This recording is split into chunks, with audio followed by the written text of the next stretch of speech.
各位观众，凯迪特全新的键盘轴按钮来了 ，KDIT 全新的 RapidTap 按钮。RapidTap 有2种规格，一种使用的是银轴，一种是红轴，可以从中间这里辨识，这个是 Cherry 银轴，这是红轴，各有2种尺寸，一种是30 mini。24 mini 红轴跟银轴最大的差别就在于键程，银轴版的键程是 2.5 mini， 红轴版的键程只有1 mini， 没错，是1 mini， 键程非常短。我们最常使用的3核按钮，它的键程有3 mini， 而且它的前段比较虚，使用上让人有松松的感觉。RapidTap 2版的键程都比较短，按压也很扎实。RapidTap 的特色，按钮外壳是全透明的，可以嵌入图形，外壳设计的比较短，比3核按钮短。3核因为这个开关加上接线端子，让它更长。它必须要装在5公分以上的框体。RapidTap 的薄型按钮设计，再透过针脚弯折，可以安装在3公分的超薄框体。来看看 RapidTap 的架构，使用小的1字螺丝起子，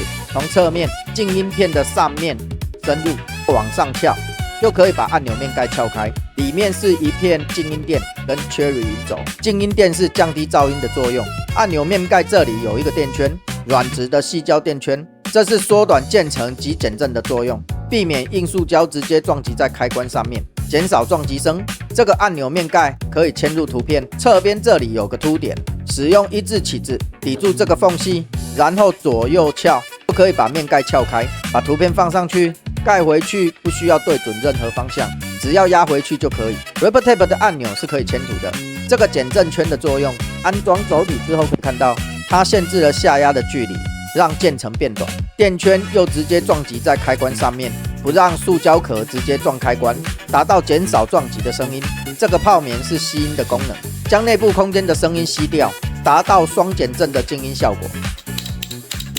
不会像这样有很大的声响。安装按钮面盖就是将这个缺口对准按钮壳旁的勾角，压到底就可以。红轴版键程只有1 mini， 用标准的 Cherry 红轴做了限高的改装，限制它活动的高度，让它的行程更短。其他架构都跟银轴版相同。RapidTap 可适用 Cherry MX 各种轴体，标准的银轴也可以换成青轴、黑轴、红轴、茶轴，不要有这种方形框的 MX 轴体都可以用。这种方框主要是平稳键帽的作用。RapidTap 面盖上已经有这个白色垫圈，就已经达到平稳键帽的作用了，不需要再选用有方框的轴体。红轴版所使用的改良型红轴，在耗损之后，可以跟我们买改良型的红轴，或是买 Cherry 红轴，把轴体上盖换过去就可以。后续我们会再做教学影片。那 RapidTap 如何拆轴？把静音垫拿起来，从底部这里轴尾有凸出来，可以用东西把它顶出去，用1字起子压平，按下去，开关跟按钮壳就分离了。我们的针脚也是活动的，但不像 Allutimo 有铜柱，不会有东西不见。那这样轴就可以拿起来了，不用拔轴器或是特殊工具就能简单拆轴。这个针脚是活动的，所以也可以换。如果弯折后太丑或是坏了，也可以找我们购买。RapidTap 还有一个优点，我们在轴体固定的尺寸做了优化。轴体固定非常重要，我们研究过其他品牌的键盘轴按钮，有些拔面盖的时候会连轴一起拔起，这种就是固定的尺寸太松。有些按钮为了不让轴跳起来，它这边的尺寸做的比较小、比较紧，导致 Cherry 轴体压迫变形，外壳变形，内部结构偏移，在很短的时间内就会出现接触不良，有一下没一下，把轴拔起来放个2、3天，再装回去又正常了，一阵子后又出现同样的问题，这种就是固定尺寸太小导致的。这点清水有发现，它的 Allutimo 设计得很好，国外论坛对 Allutimo 这颗按钮的评价非常高。我们也注意到这个点，轴的固定尺寸抓得很精准，拆面盖不会连轴拔起，拆轴几乎用手指指甲就能拆，不会导致轴体变形而短命。那我们安装轴体的时候，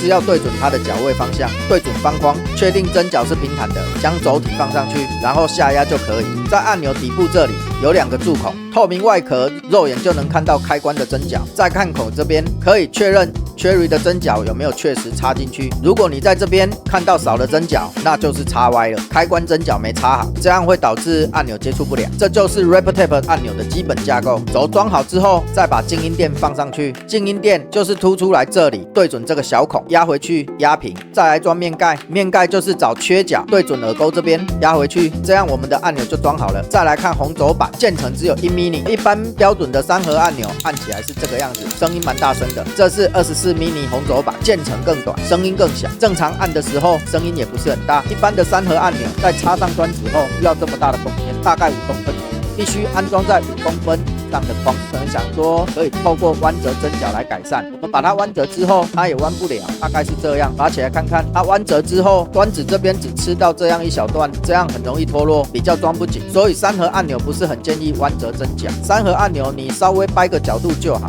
争取一点空间。RepTap 的针脚做的比一般按钮长，本身按钮身就比较短。透过弯折针脚可以安装在3公分超薄的框体。RepTap 的针脚可以折，针脚排列是错位的，插上接线端子，这样已经到底了，还有一点距离，可以对针脚做弯折，节省在框体里面的空间。把接线端子拔起来看，可以看到吃针脚的距离比较大一点，比较不容易脱落。这就是 KDIT 全新的键盘轴按钮 RepTap， 底部有我们 KDIT 的 logo 跟 RepTap 的按钮名称。有需要再请跟我们联系。如果你喜欢极短触的手感， 0.5 mini 按压键程，就像点击滑鼠的轻触手感，可以选用 FlashTap。想要1 mini 按压键程，不止按得快，更有手感，可以选择 RepTap 红轴版，接近传统手感。2.5 mini 更扎实，更静音，可以选择 RepTap 银轴版。3 mini 键程的清水 Ultimo 螺环固定，使用 Cherry M 叉轴，配件多，调整度高，也是非常棒的选择。